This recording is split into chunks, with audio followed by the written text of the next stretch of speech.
On this episode of ESL Uncensored, How to Convert a Human Rights Activist, Part 2.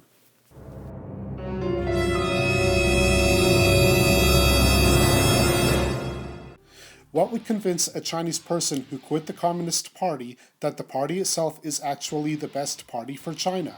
If I were a Chinese person myself who quit the Communist Party, here's what would convince me to rededicate myself to the fucking party. Remember when Ma Ying-jeou and Xi Jinping met in Singapore? International media interviewed Ma Ying-jeou and they could ask him any question they wanted. But when Xi Jinping was interviewed by media, it was only the Chinese media that was even allowed to interview him. And all the questions asked were all predetermined by the party itself. Why couldn't Xi Jinping face international media, especially media reporters who work for NTD TV? What was Xi Jinping so afraid of? If there's nothing wrong with the party itself, Xi Jinping should have been able to face media reporters and actually answer hard questions. If Xi Jinping was brave enough to face media, such as NTD TV, or even have a live televised interview with Chris Chappell, if she was willing to answer all the questions with direct, honest answers that are completely unambiguous in their wording and meaning, or at least try his best to do so, unlike Canada's Prime Minister, I would actually at least have a little more respect for Xi Jinping. And yes, I actually do mean that. Here is one thing that would convince me to rededicate myself to the fucking party if I were a Chinese person myself. If Xi Jinping and the entire party itself officially apologized for the Tiananmen Square massacre. June 4th would have to be a national day that doesn't necessarily have to be a holiday, but it would have to be a day where people all over China could hold candle ceremonies, much like what they have in Hong Kong every year to commemorate the event itself. It should no longer be a censored topic. Another thing that needs to change is the issue of people being detained in black jails. When people have their homes illegally taken away from them and demolished for economic development, the victims are given no fucking compensation whatsoever. When they go to Beijing to petition the fucking authorities, they are rounded up and put into black jails. That needs to come to an end as well. Corporations responsible for it, as well as local governors, should be criminalized for such actions.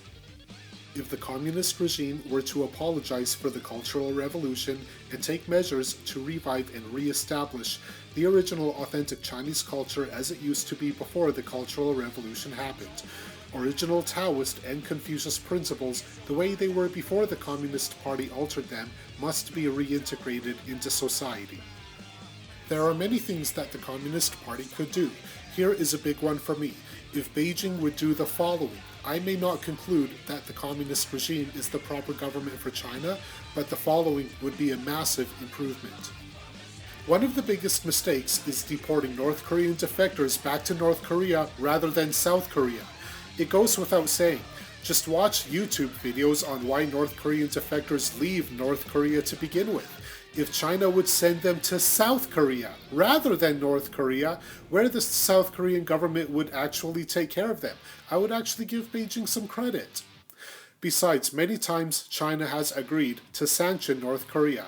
Well, some sanctions can include sending North Korean defectors to South Korea, as well as making all Chinese airspace a no-fly zone for international traffic going to and from North Korea. If China did those two things, it wouldn't be conclusive, since I disagree with other things that the CCP does, but if Beijing sent North Korean defectors to South Korea, I would be more than happy to tell any Chinese government official face to face, you did the right thing. And I would really mean that too. I'm not that hard to convert. I'd be happy to become a person who supports the Chinese Communist Party, if they are willing to actually thrive on truth, compassion, and tolerance, and if they actually conducted their rule of law around those three principles. If China thrived off of those principles, and if they actually reformed into being a government that is more humanitarian-based, I would probably have more respect for China than any Western country. They would also have to show unconditional love towards Taiwan and be more humble towards them. One big thing for me is that Chinese media and the education system, as talked about earlier in this video, they would have to take measures to discourage all ethnic pride and racialism that may exist. The concept of racial equality must be adopted. No immigrant living in China as a new resident in society should ever have to feel isolated or kept at arm's length in any way. Situations like this should be seen by eyewitnesses as something that is no different as if it were two Chinese people in a conflict. One thing that would convince me to respect Beijing more is this: they would have to live up to their original promises to the one country, two systems setting for Hong Kong. They would have to allow Hong Kong's people to have their universal suffrage and maintain their basic freedoms the way they originally said it was going to be before 1997. Incidents like that bookseller going missing, that incident should never have happened. Beijing needs to honor the one country, two systems promise, and they should never, and I mean never, interfere with Hong Kong's domestic affairs.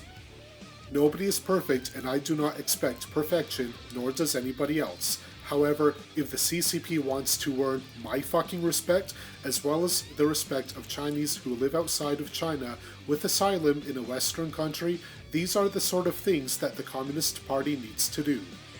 So, if you are a Taiwan independence supporter, what would convince you to change your position and support the One China policy?